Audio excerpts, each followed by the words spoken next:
تنقید بغیر تجوید بہتان ہے. تنقید بغیر تجوید بہتان ہے. واہ واہ واہ. بھئی یہ کرسی صحیح نہیں رکھی ہوئی, میں ٹھیک کر کے رکھ کے دکھاؤں کہ یہاں یہ ٹھیک ہے, یہ نہ کہوں کہ میں. دنیا کا سب سے آسان کام ہے خرابیاں تلاش کرنا, سب سے آسان, اس پہ بولنا, صبر کرنا, برداشت کرنا, اپنے جو ذہن میں باتیں آ رہی ہیں ان کو روک کے رکھنا, جس سے آپ ایٹم بنتے ہیں, پاور جنریٹ کرتے ہیں. وہ کرتا کوئی نہیں, دوسرے پہ معترض ہوتے ہیں. آپ کیا دوسرے کو بدل سکتے ہیں؟ تو پھر اعتراض مت کریں, اس سے نفرت بڑھے گی. بدلنا ہے تو اپنے آپ کو بدلیں.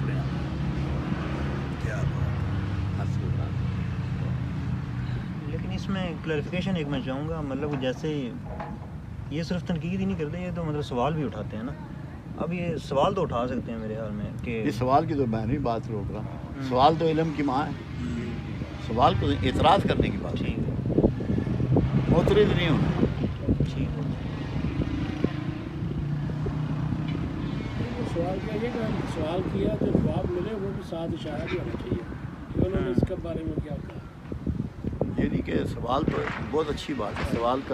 سوال کی تو یہ حالت ہے کہ میرے آقا خطبہ دے رہے ہوتے, جمعہ کار لوگ کھڑے ہوتے ہیں اور سوال کرتے ہیں. آپ یا اسی وقت جواب دیتے یا کہتے ہیں میں خطبہ ختم کر کے تو میں جواب دیتا ہوں. ہم تو بہت پیچھے رہ گئے, ہم سے سوال بھی روک لیا گیا تھا. اصل مسئلہ میرے میں یہی ہے کہ ہمارے علماء کرام جو جن کی ذمہ داری تھی نا, یہ انہوں نے ذمہ داری کسی کی بھی نہیں ہے, آپ کی ذمہ داری ہے. اپنی ذمہ داری.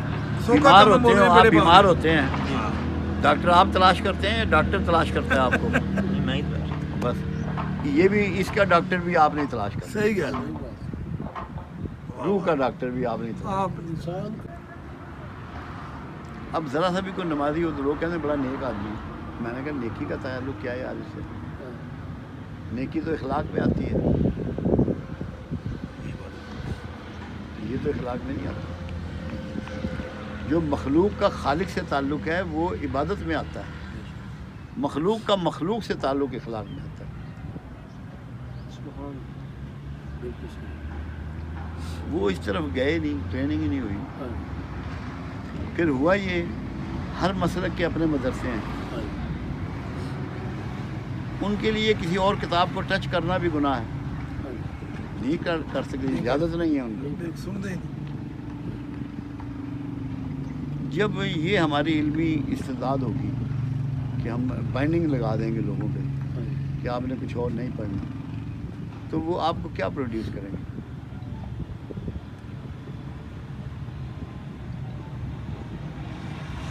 سب سے بڑا نقصان ہمارا یہی ہے کہ ہم تفرقوں میں بٹ چکے ہیں. سب سے بڑا ہمارا معاشرے کا نقصان جو ہے اس میں سب سے پہلے انا آڑے آئی نا, انا آڑے آئی. جو میں کہہ رہا ہوں وہ صحیح ہے, یہ انا آڑے آئی. جو میں جانتا ہوں وہ صحیح ہے, جو میں کر رہا ہوں وہ صحیح ہے. صحیح بات, اس نے ہمیں کھجل کرا دیا. صحیح بات. اب ضرورت کیا تھی؟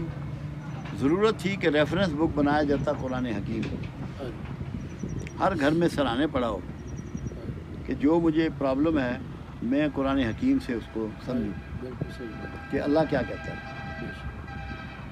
کیونکہ رسول اللہ صلی اللہ علیہ وسلم نے بھی تو وہی کہا نا جو قرآن نے کہا, جو اللہ نے کہا. اللہ کے اگر کچھ سب سے زیادہ فرما بردار ہیں تو وہ کملی والے ہیں.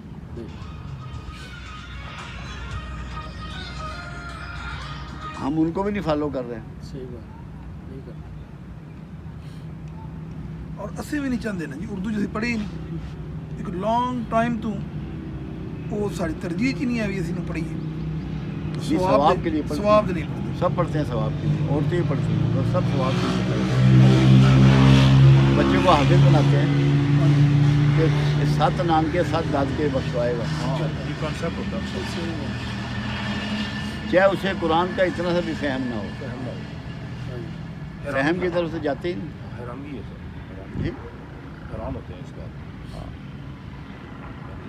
میں کل بھی رائے صاحب سے ایک بات کر رہا تھا کہ میرے محلے میں ایک لڑکی تھی، وہ ٹیچر تھی، تو اس نے اردو میں ترجمہ جو شروع کیا قرآن پاک کو پڑھنا، تو اس کی ماں اسے کہتی ہے کہ یہ قرآن پاک ترجمے نال نہ پڑھیا کر بھابی ہو جیسے.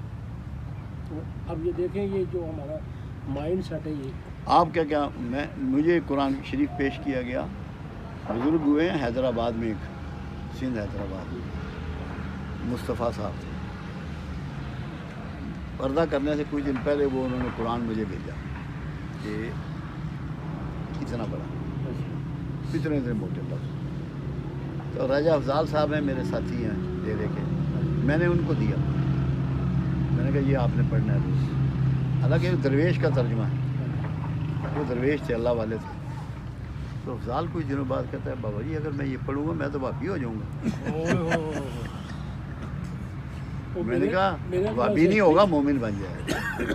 صحیح بات، اصل دین کی سمجھ آ جائے گی قرآن پڑھتا ہوں. ہم قرآن آپ چلے جائیں جتنے تبلیغی مراکز ہیں، جس بھی مکتبہ فکر کے ہیں، کچھ جگہ آپ کو ایک کتاب ملے گی جس کا نام ہے فضائل اعمال، کچھ جگہ آپ کو ملے گی فیضان سنت. قرآن کہیں نہیں پائیں گے آپ.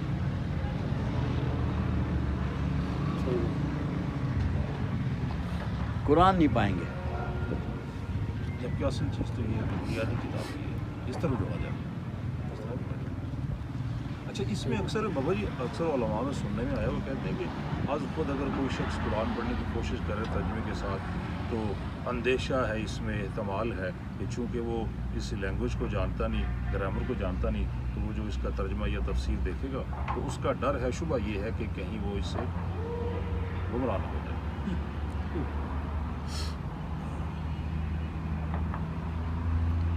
قرآن واحد کتاب ہے دنیا کی جو ہائی انٹلیکچوئل اور ایک دیکان دونوں کے لیے برابر کے درجے رکھتی ہے.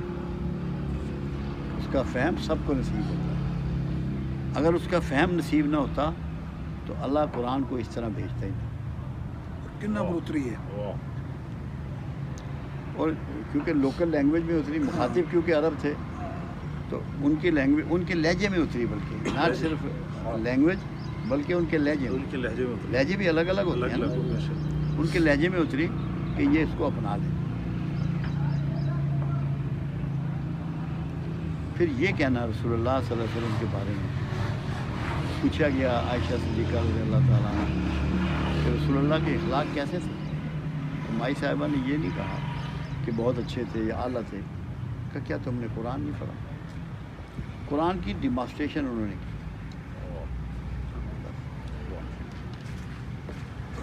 تو جب آپ قرآن پڑھیں گے تو آپ ڈیمانسٹریشن کی کوشش کریں گے.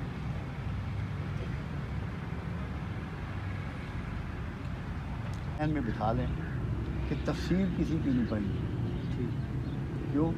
تفسیر کسی انڈیویجول کا پرسنل اوپینین ہے. بالکل آپ کو اس کی کوئی متعلقی نہیں ہے کسی کے پرسنل اوپینین کو اٹھانے کی.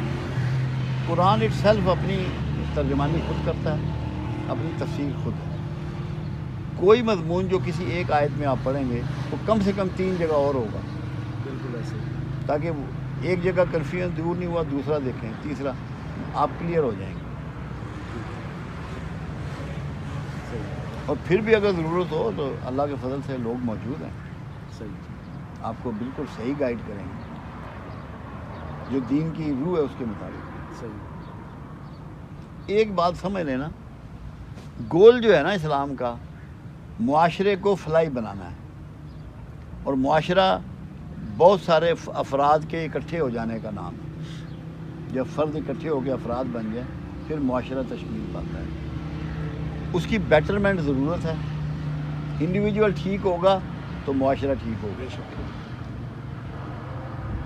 جو چیز آپ کو یہ فیل نہ دے کہ مجھ میں کوئی بہتری آئے تو سمجھ لیں وہ آپ کو سمجھ نہیں آ رہی. صحیح.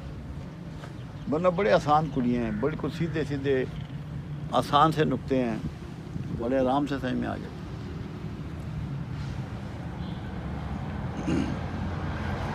قرآن سے دوستی کرنی ہے اصل میں، صحیح. نسنا نہیں، نسنے والی تو چیز ہی نہیں نا جی. دوستی کرنی. ہاں جی، دسن لڑائی کو نہیں دسی. وہ تو ہے قرآن کو ناس کے جانا کتنے. جی وہ قرآن سے نسنا یہ ہے کہ ثواب کے لیے پڑھ لیا اتنا ثواب. ہاں جی نہیں قرآن سمجھ حکمت اور دانائی کی کتاب ہے، جی جی روحانیت کی کتاب ہے، تقدیر بدلنے کی کتاب ہے، انسانیت کی، کائنات کی. جی جی بالکل ایسے ہی. اس لیول پہ اس کو سمجھنا. کل میں نے پوسٹ لگائی ہوئی تھی کہ قرآن پاک پڑھ رکھا ہوا اوپر مردوں کو ان بچوانے باتوں میں کے لیے تو کچھ ہے اس سے کوئی فرق بچوانے نہیں کے لیے پڑھ کے اس پہ عمل کریں. یہ اس کے پڑتا. اب لیے یہ نہیں بچی ہے. کی شادی کرتے ہیں تو قرآن کے سائے میں اس ہاں کو، جی حالانکہ وہ یہ ہے قرآن کی تعلیمات میں اسے گھر سے رخصت کرو.